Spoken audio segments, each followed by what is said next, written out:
Hey, this is the Football Diary podcast back again after the World Cup break and our first pod of 2023. It's great to be back. The Premier League's back. Thank you so much for joining us once again. Yeah, it's our third year recording now, technically, as well, which is feels like a big thing for us, I think. So it's nice to have. Yeah, it's definitely become a part of our ritual, hasn't it? Hopefully it's part of yours as well back home. But yeah, where do you want to start this time, man? The Premier League's back. We've missed the first wave of Boxing Day fixtures, but should we start at the top of the table, maybe? Yeah, at least it's given us a bit more of a wider picture and seeing if teams are being consistent after the World Cup, before it was just a blip. But yeah, Arsenal seems like the right place to start, really, doesn't it, with them being top still. Yeah, I'm going to say consistency with a massive gap in the middle. Is that even a concept anymore? But they've hit the ground running, haven't they? They've beaten Brighton 4-2 in what should have been a tricky away game, but they've now stretched their lead over City even further. Can you actually consider them as title favourites outright now? Because I know a lot of Arsenal fans are kind of reluctant to say that. And I think a lot of football fans generally are kind of thinking a bit like when Leicester were ahead and about to win the Premier League. Surely not. Surely something's going to happen. But Arsenal keep going, don't they? Yeah, it's ridiculous. And this gap that's opened up will give them a bit of leverage now and give them a bit of freedom to kind of expand this squad and see where things take them. The City game's obviously still to come. Having a point gap big enough that they could survive 2 losses in that, in theory, and still be top of the league, that's fantastic. And when you consider that Man City have got 4 points from their last 3 games, while Arsenal are just winning and winning and winning, they have to be the favourites right now, really. And by merit, they're playing fantastic football. Some players are on absolutely top form. That's really helping them get through what, like you say, this not just could have been, but probably was a difficult away fixture. And there were moments where it looked like Brighton might get back in the game. But Arsenal rode it out. And the quality they have in certain areas of the pitch, that did the talking for them, really, didn't it? Yeah, I do think there's an element of like good fortune with the way they're playing at the minute, combined with just making their own luck as well. Because, I mean, within a couple of minutes, Saka gets the rub of the green, the ball falls to him and he finishes it really well. He's in great form in the minute. But then you've got the likes of Odegaard's goal was great to see. He's in such good form. Martinelli's goal again was really good. There were some impressive finishes there. And I think that's for me where Arsenal are kind of streaking ahead of the rest of the pack because they're taking the chances so well. And there were a few like defensive wobbles in this game. And I think there's a bit of fragility there for them. But going forwards, they're just a joy, aren't they, really? Yeah, and particularly with Martin Odegaard, it's unreal the season he's having. Giving him the captain armband seems to have actually really paid off. He seems to be absolutely flourishing with that. And his creativity and his passing range is just phenomenal. His assist for Martinelli's goal is just outstanding. His little skill and trickery around the Brighton defenders, they didn't know how to handle him. And his finish was excellent as well. Really well taken. The way it got through that crowd of players, you just assumed it had a mad deflection or something. But it's not. He's just that accurate. And this is the player that really Real Madrid thought they were getting. He's absolutely phenomenal, and he could be the key to Arsenal's success this season. It'll be interesting to see how they deal with the Europa League coming back. I don't think they'll shy away from that competition, but their depth is slightly lower than others. But right now, it doesn't seem to matter. Nketiah has come in and been fantastic, done what he needed to do. Martinelli's stepping up, getting goals. Saka's stepping up and getting goals. Odegaard, obviously. It's really nice to see this squad gelling in that way and playing great football. And the issues at the back will sort themselves out. I think Saliba just has a bit of a World Cup hangover and he's getting back used to being in the Arsenal camp again. So he's had a couple of poor games, maybe. But when you're scoring 4, you can allow for that a little bit, can't you? Well, yeah, I think you've kind of hit the nail on the head with just strength in depth is probably the biggest weakness Arsenal have, and they haven't really been tested massively yet, apart from obviously Gabriel Jesus' absence, which hasn't been felt because Nketiah has stepped in so well. But the midfield is one of the strongest midfield trios now, I think, in the Premier League. Thomas Partey's been brilliant. Granit Xhaka's reborn, isn't he? And obviously Odegaard, like you say, pulling the strings. If one of those players was to be injured, however, I think they'd struggle to have quality enough to step up and replace them, even close to like for like. That, for me, is the biggest concern for Arsenal, don't you think? Yeah, that might be fixed in January. Obviously, in the summer, it was well documented that they wanted Douglas Luiz. That didn't come off. But they obviously knew that the midfield was something they needed to target. I wouldn't be surprised if we saw Yuri Tielemans' name pop back up again. And I think there's certain players that could step in that it would be quite interesting to see. El Neni, for example, he's not of the quality of Thomas Partey, but he's been such a good servant for Arsenal that actually, with the rest of the team clicking, he would definitely do a job there. Someone like Fabio Vieira might be able to step into Odegaard's role. Again, not the same quality, but a very good replacement still. It will be interesting to see what their priority is in January, whether they panic and buy another striker or whether they stick to their plan. Obviously, the talk is about Mudryk. Yeah. Amazing player. I don't know how that fits Arsenal's system right now, and whether that Not might only that, disrupt but things. ridiculous value attached to him as well. It's like 100 plus million quoted for him. And I think I'd worry as an Arsenal fan that the chemistry in the team is so finely balanced at the minute that if you were to put somebody in there, it'd have to be almost complementing what you already have from a team ethic point of view, from an age profile point of view. There's so many boxes that have been ticked by the recruitment in Arsenal's recruitment team lately that to get it wrong would be disastrous. So it's almost counterproductive if they don't get the next recruit or two perfect. It's got to be right at this stage of the season. So maybe you're right. Maybe they do trust the players they've got. And they've got players to come back still. We've still got the likes of Emile Smith-Rowe coming back in as well. Yeah. With Mudryk, it would be a phenomenal signing. He looks like a wonderful winger. He brings a lot of pace. Absolutely ridiculous what he could do on the counter. I wonder if Arsenal spend that much money on a player when they have Saka on one side and Martinelli on the other. Where does he go? I don't really know what the long-term plan is if they bring him in. So Arsenal are in a position of strength. They're strengthening from there. That's only a good thing, really. And I can't see anything upsetting them right now. Obviously, they've got Newcastle midweek, and that is a big game. Both teams have had very successful starts to the season, really. I'm interested to see where that takes them, to be honest. Yeah, I think with this performance in particular, you mentioned Brighton away, never an easy fixture, but Brighton have been in decent form under Roberto De Zerbi, better than I think any of us probably expected since Graham Potter's left. And they could have actually got back into the game as well. There was a moment, wasn't there, where it could have been pulled back to 4-3. I think Arsenal were quite fortunate, and that's what I was talking about earlier with a little bit of luck on their side. Quite fortunate not to let it slip to 4-3. And that would have made it a different contest altogether, wouldn't they, really? Because Brighton were kind of finding their feet again, and fair play to them. They actually did take the game to Arsenal. They didn't sit deep. They didn't try and absorb pressure. Arsenal had the lion's share of possession, I think, but Brighton took the game to them in the end. They did, but to be honest, I don't think Arsenal will feel too worried by that when they're putting up the kind of numbers they are. And actually, this weekend, even if they'd drawn this game to Brighton, wouldn't have been the end of the world with City dropping points, Spurs lost, Newcastle dropped points. It was a great weekend for Arsenal, to be honest. And any weekend that they score 4 goals, it's going to take a lot for a team to get really back into that game. So I don't think they ever felt uncomfortable with it. They've got some tests coming up. If they can see them out, you've got to consider them favourites now. And rightfully so. They've been phenomenal. It's been a long time since any football fan's been looking at Arsenal and going, they're Premier League title favourites. And that still feels strange to say that. And I think that's part of the reason why when we look at Man City, and especially their draw against Everton, we see it as a massive 2 points lost. But you have to remind yourself, City are only, I think, 2 points away from the same stage last season where they were. They're not like struggling badly. Just that Arsenal are so good. They're so clinical. They're so consistent. But let's talk about City quickly. Dropping 2 points against Everton. It's a difficult game for them, wasn't it? Haaland once again scoring, I think, his 21st goal of the season. Do you reckon having him in the team is almost like counterproductive in some ways? It's making the dynamic elsewhere just not work. No, no, I'll be honest, not at all. I've seen that kind of talked about a little bit. It was the same conversation with Ronaldo at United last year. When you've got a striker scoring all your goals, does it take away from the team play? With someone like Haaland, no, I don't think so at all. The kind of numbers he's posting, it's ridiculous. No one can expect that from one player, particularly in the Premier League. We never see this. I think he's 3 behind last season's top scorer already. And we're, 17 games into the season? So, I think he's been phenomenal. This was a blip, let's be totally honest. And he still scored in this game. I don't think you can lay much blame at his feet, to be honest. I watched this, and I watched their game against Leeds, and they're just getting back together. Bear in mind how many players City lost out at the World Cup. It's another thing where it might be a slight anomaly. Everton really needed a point. They were really, really desperate. And actually, they were very lucky to get a point in some ways. They ground it out. They defended well at times. Demarai Gray's goal was absolutely excellent.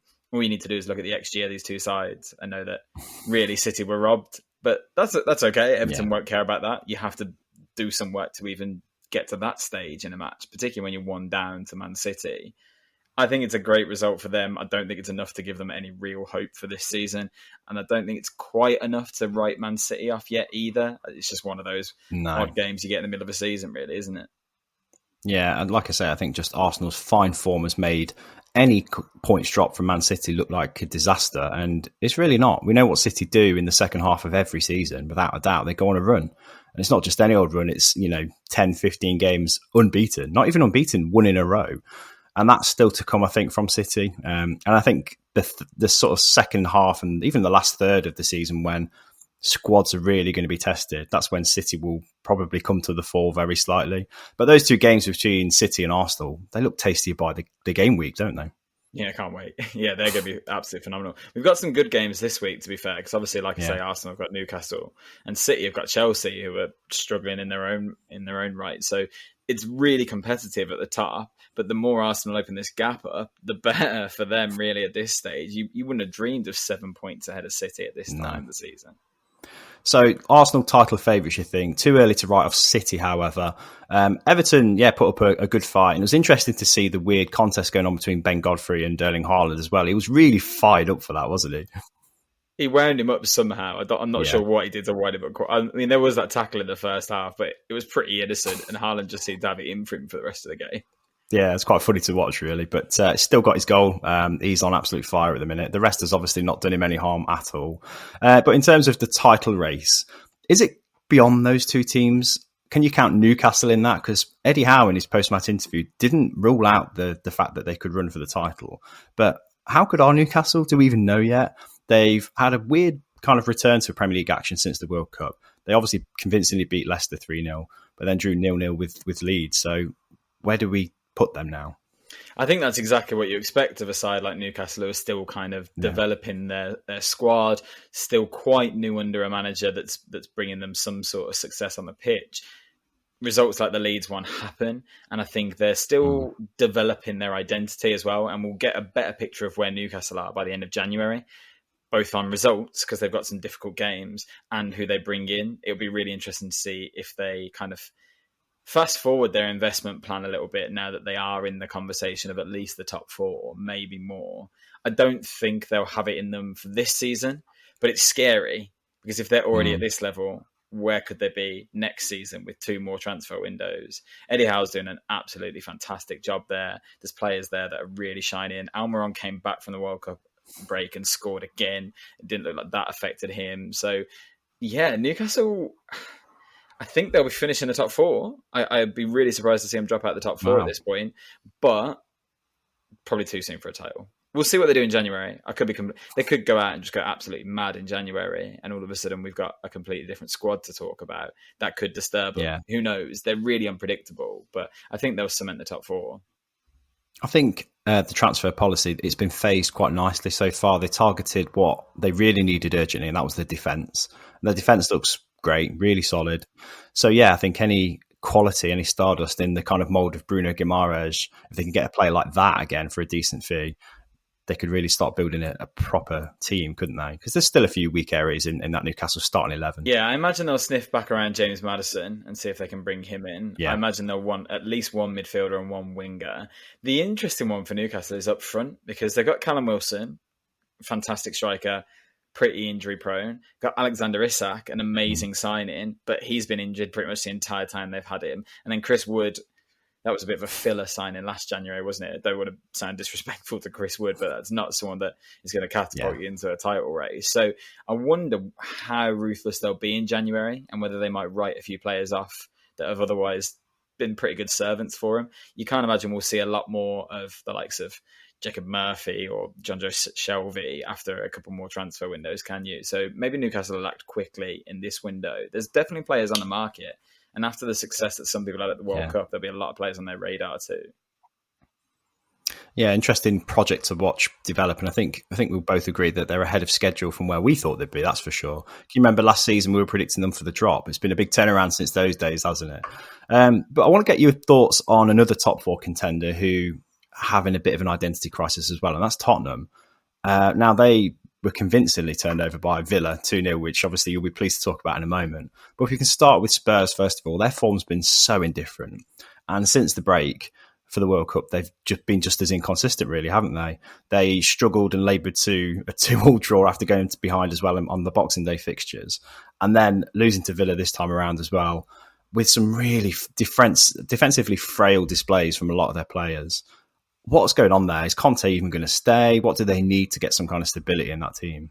To be honest, you started this by referring to them as top 4 contenders, and I think they're already out of the conversation. I cannot see them picking up enough to compete at this point. They just look like they have no purpose at all. They don't. Yeah. I don't really know what Spurs want to achieve this season. Conte doesn't seem to know what this group is capable of achieving. His comments after the match kind of suggested that maybe last season was a miracle and that maybe their level is 5th or 6th, which has got to be disappointing for Spurs fans and the owners, because they have backed him to a degree. Obviously, they brought in Richarlison on big money. They brought in Kulusevski, Bentancur. And all right, they're without those 3 players in this game. But then you wonder what the rest of Conte's business has done. What have we seen of Jed Spence, for example? Longley looked really poor in this game, I thought. It was so easy for Villa at times. Villa are not that clinical. I know we'll come on to Villa in a second, but they still managed to pull Spurs apart twice. A better team can do that far more often. And Spurs didn't look like they had any answers. And really, this squad is in massive need of a refresh. Lloris is past his best, definitely. Their defence, Christian Romero is a great centre-back, but is very, very erratic. And that is a problem in the Premier League. When you've got a league like we have over here that is quite physical and also quite fast-paced, you can't afford to have a big erratic centre-back sometimes. He was very lucky to stay on the pitch in this game, and that will cost Spurs, definitely. And then across the rest of their back line, Longley is poor. Ben Davies is not a centre-back. Their fullbacks aren't good enough defensively at all. So I don't know what stability Spurs really have. Their only saving grace is they've got a good midfield, who even in this game were off it. They massively did not. Basuma looked all over the shop. And Kane, obviously, is the only other the bright spark right now. They've got Son, last season's top scorer, has scored 3 goals this season, all in one game. It's mental. Yeah. He's been so poor. I just didn't see anything of Son in this game. Nothing like the player that we've come to know in the Premier League as one of the greatest players in the last 5-10 years, maybe, in the Premier League. But where has that gone? Is that something Conte's done? Is that the player? Is it just people out of their prime? It just looks like Spurs need to tear it all up and start again. And I think that could come at the expense of making big money on Harry Kane in the summer if they're not careful. Yeah, I do worry about the effect that Antonio Conte's contract has on things, because it was only a short-term one anyway, really, by managerial standards. And surely the players must be thinking, you might not even be here come the summer. And that can't really be much good in terms of their forward planning as players as well. And they've had moments where they've looked great and they've looked like an Antonio Conte team and the spirit's come through. And they've come back from behind so many times that clearly there's some team spirit there. But like you say, there's just a lack of direction from the players they've signed. There's talk of Conte needing more money in January. And you think, well, you've had a fair crack of the whip in the transfer window. Who else are you going to get? So what do they need? If not stability from the manager, then what kind of players are they missing, do you think? I think they need at least 2 centre-backs, to be totally honest. Wow. I think if he's going to stick with the back 3, Ben Davies is a great servant to Tottenham, and he's very versatile and he's done well in that role for someone who's not a centre-back. But if you're aiming for the top 4, you can't have fill-in players like that too often. That needs improving. Longley is nowhere near good enough. They need to make some sort of decision with Son, whether that be a changing coach that brings the best out of him, moving him on and getting money in for him while you still can, or just a conversation needs to be had of something. I don't know what's happened to him. It's bizarre. He's going to have some time out of the side, I think. As soon as Richarlison is back fit enough, I think you've got, and Kulusevski, obviously. I don't think he should be starting games until he can show that he can have an impact on this side. That'll have to change. The thing is, Spurs have done so much in the last 2 transfer windows and brought in a lot of players. This is a very different Spurs squad. Did they make like 11 signings in the summer? Well, I'm sure in a previous pod, we've got a pod where we were praising their transfer activity this summer. With the likes of Bissouma, we were saying he's a standout midfielder, the likes of Richarlison to rotate their attack. But the direction they've gone in has been very strange on the field, hasn't it? They've not brought the best out of those players at No. all. And you can say that about Spurs for a really long time. When was the last time Spurs signed someone who was successful, really? Christian Romero is probably the best one. And Kulusevski obviously as well. But they had a bit of a chance to try him before they actually bought him permanently. Yeah. And even you can go further back than just Conte's era. Think about how much money they spent on the likes of Davinson Sanchez, Steven Bergwijn. It's really poor business from Spurs. And they've had some world-class managers in that time. And that's failed. So you've got to look at what the strategy of that club is. I don't think they have one. I absolutely don't. They spent so much money on the stadium and they seem to be determined to move forward, but they're not showing that on the pitch or in any of the footballing decisions that they're making.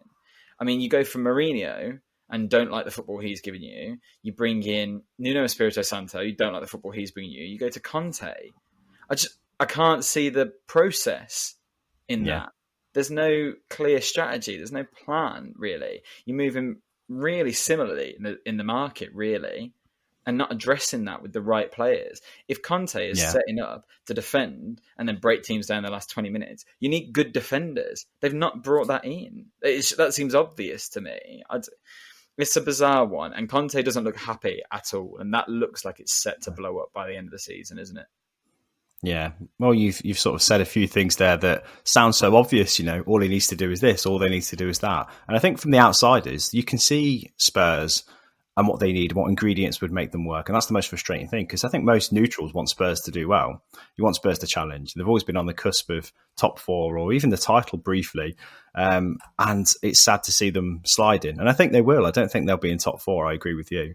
But let's not take anything away from Villa, whose identity crisis seems to be over with the new man in charge. Unai Emery is bringing some success to Villa, isn't he? And this game was, I don't know, a real example of how they've been more clinical, how they've got the best out of players like the goal scorers, Emi Buendia and Douglas Luiz, who took their goals superbly. Yeah, it's by no means a finished article.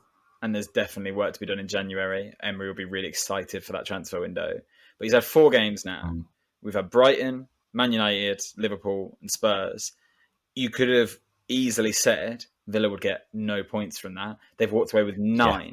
And actually, they played very well against Liverpool. They got cut open on a couple of silly occasions, and they weren't clinical enough in that game. Had they had a better effort in front of goal, Leon Bailey was just terrible in that game. If he'd buried a couple of his chances, we could be talking about 12 points in Emery's first 4 games. And this is exactly the same squad so far that Steven Gerrard had.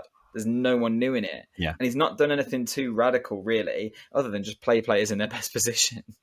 He just seems to have identified, if you want these players to play well, there has to be some sort of tactical element that goes behind it. And it's worked. He had Spurs perfectly.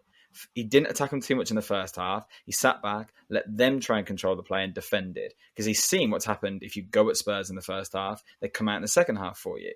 He went, okay, in the second half, that's when we'll press you high. That's when we'll win the ball higher in the pitch. McGinn, playing as almost like a false number 10, with this new role that Emery seems to have invented, is excellent there. Because that's what he's good at. Pressing players, getting the ball high up the pitch, winning you free kicks there. I still think he looked quite poor on the ball until his assist. And there's a lot of work to be done before he's back to the John McGinn we know. But Emery is coaching these players well. Look at Douglas Luiz. Yeah. We've been saying for so long, Douglas Luiz could be a fantastic midfielder if he's coached well, if he's in the right system. They found the system. Putting him and Boubacar Kamara next to each other is perfect. That is a very, very good base of midfield. I don't think there are many teams in the Premier League that have one number 6 as good as either of those two, let alone having 2 of them. It's brilliant. I'm really excited by it. I think we've seen so much from Villa already. I think Ollie Watkins' work shows he can be part of a front 2. They just need a more clinical striker next to him. I love Leon Bailey. I'm not saying I want him out the side, but that's not his position. And I think if we brought in a real number 9, I know we have Danny Ings, but it doesn't seem like that works with Watkins. If we bring in a number 9 who's more clinical, then there's no telling where Villa will end up this season. I think we could climb the table quite comfortably. Yeah, to be honest, I think they're in that part of the table, that sort of, I don't know, 10th down to 15th, even higher actually, up to 8th, where there's not that much quality. So they could take advantage of that really with a few results strung together. And they have done so far because they looked mediocre when Steven Gerrard was in charge. But with the same team, they've climbed the table. Yeah, they've climbed the table pretty handsomely. I mean, tactically, they've tried to sort of always try and shoehorn a lot of different players in a system that works for players like Coutinho and for Buendia, who didn't even get a look in for a while, did he, under Gerrard? Who's going to be the players that will kind of suffer the most from having this guy in charge? Because Gerrard had his favourites, it was clear. Is there anybody you think who's going to be peripheral now into this new Villa regime? I mean, even in this game, there was a point where Douglas Luiz had to come off. He picked up a little knock, and he brought on Callum Chambers at the base of midfield, and Morgan Sanson is still sat on the bench. It looks like that's just never going to happen. It's a player that always looks quite quality when he plays, but Gerrard didn't like him, and it seems like Emery's not trusted him very much either. I don't think we'll sign the loan players that we've got on a permanent basis, Augustinson or Bednarek, but that's not really a surprise. I don't know. I think Emery could get the best out of everyone in that squad. It was interesting to not see Emi Martinez back in this game because Robin Olsen has a terrible record, has an absolutely terrible record. I think he was conceding a goal every 20 minutes in the Premier League before this game. So a great clean sheet for him too. And there is a little bit of talk that Emery and Martinez don't quite see eye to eye. So I really hope that's not the case and Villa don't try and cash in on him because we've got a World Cup winning player in our team. But it looks like Emery's found a system that really matches this squad. There was a lot of talk that Coutinho might look to move back to Brazil in January, and he came out the other day and kind of quashed that rumour and said, I'm really, really happy here. I want to get back to my best. He's got over that injury now. And when he came on in this game, he did look class, to be honest. He didn't have a goal-scoring moment or anything, but he was just calm on the ball. His defensive work was way better than I've ever seen it for Villa. That's what you want to see from him. And actually, in the second half of the season, if him and Buendia are ticking and we have them in those two number 10 roles, that could be something else. I wonder where John McGinn fits in long term. He's probably the one that I wonder about. Him and Danny Ings, I think, are the two that I'd look at and go, I'm not sure Emery will fancy you two. But I could be wrong. I hope I'm wrong. And we'll see what Villa do in January, because by all accounts, they're going to be very, very ambitious in this window. Some of the names being linked with us already, it's incredible, and it shows our intent. Yeah. I'm going to move on to my boys now, just to round off the sort of top 4 teams that we've talked about. Only briefly, because the victory against Wolves was a routine one. It's Marcus Rashford's return to the team after his slap on the wrist by Erik ten Hag. But as an outsider, what do you make of United's recent form, I guess? Because, I mean, the start of the season was an absolute car crash. The first 2 results were awful. But they've been relatively kind of consistent since then, haven't they? I think they might be nailed on for top 4. I'm sure you won't be happy with me saying that. Don't want me to jinx it, but I think they look like the best of the rest at the moment. Definitely, Ten Hag seems to have finally got his philosophy across with a lot of players. Having the Ronaldo situation sewn up and done, that will obviously really help. And Rashford's form, that's exactly what you want from Marcus Rashford. And actually, it solves a lot of problems without having to dip massively into the transfer market. There's a few little things that I look at and think United need to address them quickly. The Harry Maguire situation seems the most obvious one. He's got to be looking for another club now, surely. If he's fit and on the bench while Luke Shaw's playing centre-back, and playing centre-back very well, by the way, a lot of credit to him. But if you're Maguire, club captain, and you're sat on the bench with a fullback in your position, it's not looking good. But on the pitch, yeah, United are really clicking. They seem to know how to play this Ten Hag style of football. Their counter-attack is really, really lethal. And Wolves have looked decent in the last couple of games. So it was a routine win, but Man United made it look easier than it was in many ways. And they have that guy in form right now, and that always carries teams over the line in this sort of period. Yeah, I'm interested to see what the future for Marcus Rashford looks like from Erik ten Hag's point of view in terms of what position he sees him playing, because I think he does like to see him through the middle quite a lot. But I honestly do feel like we need a very direct number 9, if not in January, in the summer, just to see how we can have that focal point in attack and what that would do to the style of play that we have. We definitely need a centre-back, as you've kind of alluded to. And I think we need a goalkeeper as well, because he doesn't really 100% trust David De Gea. We've let Martin Dubravka go back to Newcastle because he was awful. Dean Henderson, I don't think got a future at United either. I don't think his temperament will fit with Erik ten Hag's kind of philosophy of teamwork. And he's started taking control of the reserve team now just to see the pathway from reserves to the first team. So he's kind of following his Ajax model a little bit closer now. And I'm see how this discipline and this finding the right players for the right positions and not shoehorning people in will kind of transform us over the next couple of transfer windows. Yeah, I'm really interested to see what you do in January now, because elephant in the room, you didn't get Cody Gakpo, and there's no hiding from that. United wanted him. There's no glossing that over and pretending that this isn't a loss. Liverpool have picked your pocket for the second time since Ten Hag's been there. It could have been Núñez. It wasn't. Could have been Gakpo. It wasn't. So there's obviously a need for an attacker.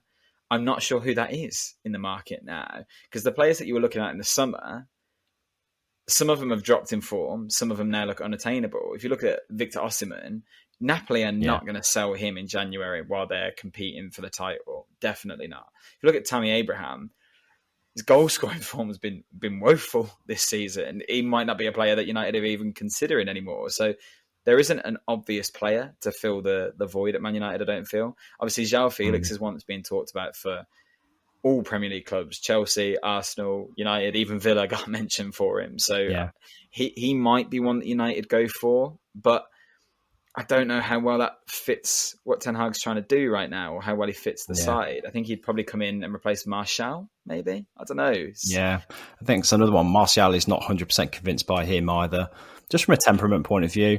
But I do feel like he's probably got his eye on somebody like, I've heard Memphis Depay's name mentioned, because he's available on a free. I think in this summer he'll be available. If not for a cut price fee in January this month. We're in the transfer window now. And also, I think I've heard rumours of Dusan Vlahovic as well for a cut price, because he's had a really rough season, hasn't he, as Juventus have too. So who knows? You don't want him right now, though. That's not where you want to sign players from, where they're in a bad moment, is it? You want to do like Liverpool have done and identified talented players in good moments that you think can kick on to the next level, not kind of take someone's rejects. And if you buy Depay off Barcelona because they've kind of replaced him and moved on, if you buy Vlahovic from Juventus because that's not really worked out, that's not guaranteed success there, really, is it? Wow. I feel like United need to be a bit smarter in the market like that. Like bringing Casemiro in, for example, excellent signing. Someone who's just come off the back of winning the Champions League and the league. He looked phenomenal last season. And he has completely changed United's midfield. He's filled that gap that was just obviously there for 5, 6, 7 years. And that worked. If you're trying to do the same with your forward line, I think you've got to be really, really careful of who you bring in, to be honest. I think just a note on Casemiro as well. The way he's transformed United's rhythm, the way they play their focus points in attack and in defence, the way he breaks it up and spreads it around. I just think it goes so unnoticed if you're not a football fan. Like, you wouldn't know Casemiro was a great player if you didn't understand football, but he just maintains rhythm. He's a fantastic footballer, and I think it was against Forest after Christmas. He was superb, rightly man of the match as well, I think, in the end. So yeah, I think he's one of the players that, like you rightly point out, we need to kind of be going for, because the caliber of that player and what he brings to the team is almost instant. But however, we're being sold. So there's uncertainty financially about how much is available right now. So there's that question. Even that's uncertain, isn't it? It's not certain that it's up for sale. There's also talk that it's just investment. It's a bit messy, but we're kind of used to that from Man United's boardroom at the moment, aren't we? It never seems coherent. And obviously, it's probably worth mentioning really quickly, Ronaldo found himself. That was literally my next point to ask you as well, because I mean, there's interviews very recently where he's saying, so many players go to these different inferior leagues to retire in their 35, 36, 37 age bracket. Not me. That's not for me. He's found himself unable to find a club of the caliber he thinks he's still at. And he's had the biggest reality check ever, hasn't he, by having to go to Saudi Arabia. I mean, what's your feelings as a neutral about Ronaldo's situation? He knew it was coming, definitely. You could see it in the Piers Morgan interview when Piers said to him, "You turned down that move to Saudi Arabia in the summer. That's how I know you're not in it for the money." And he went, "Yeah, for now." He kind of panicked a little bit, like, "Don't say that, Piers, because I'm going to do that in a few weeks." It's sad to see it go the way it's gone, and to do that off the back of, obviously, all the narrative always is Ronaldo, Messi, Ronaldo, Messi. When you've just watched Messi lift a World Cup and you're now going over to Saudi Arabia, that's really frustrating. And actually, it ties perfectly into the plan of Saudi Arabia in terms of expanding football in the Middle East. Obviously, they've got their foothold in the Premier League with Bayern Newcastle. They're bidding for the 2030 World Cup. They've now got Ronaldo to be the poster boy, and they've got Messi on board to do the same thing for their tourism.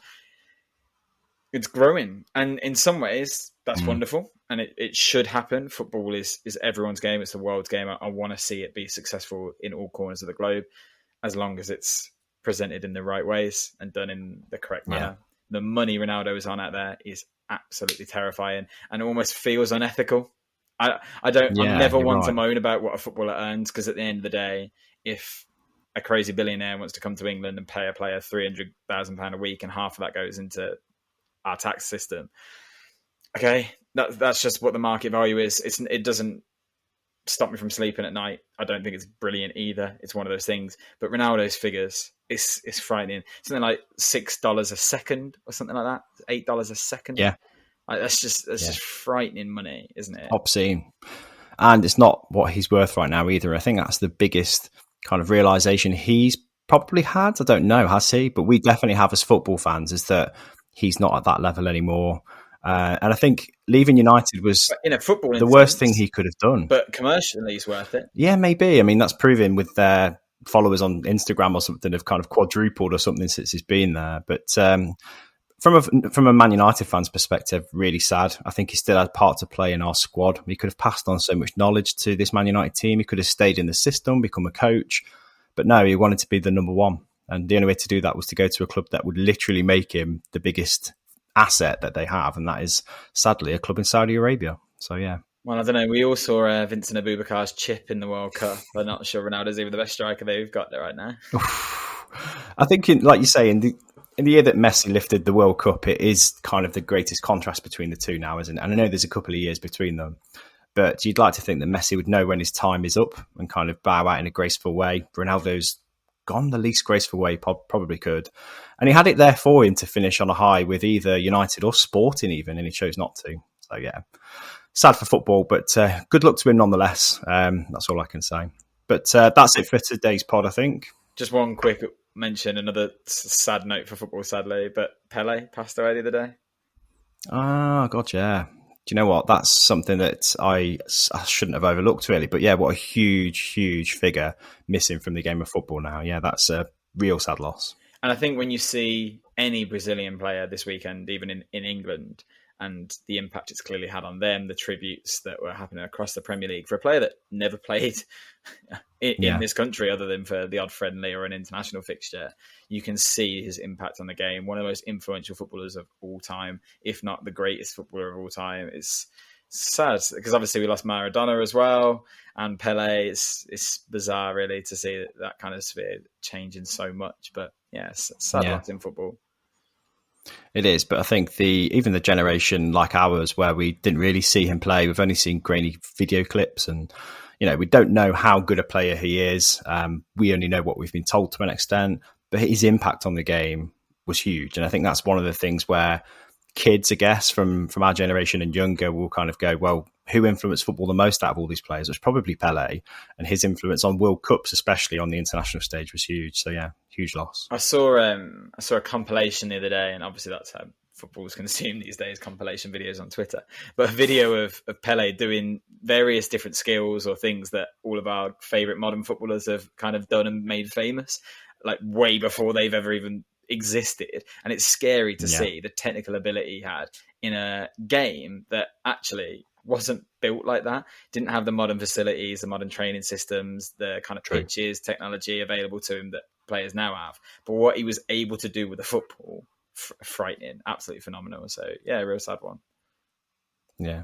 On that note, on that little fitting tribute to Pele, we'll bid you farewell for now. Thank you for joining us again for our first pod of the new year. Thanks, Myles, for chipping in again. Pleasure to have you as always. And yeah, see you on the next pod.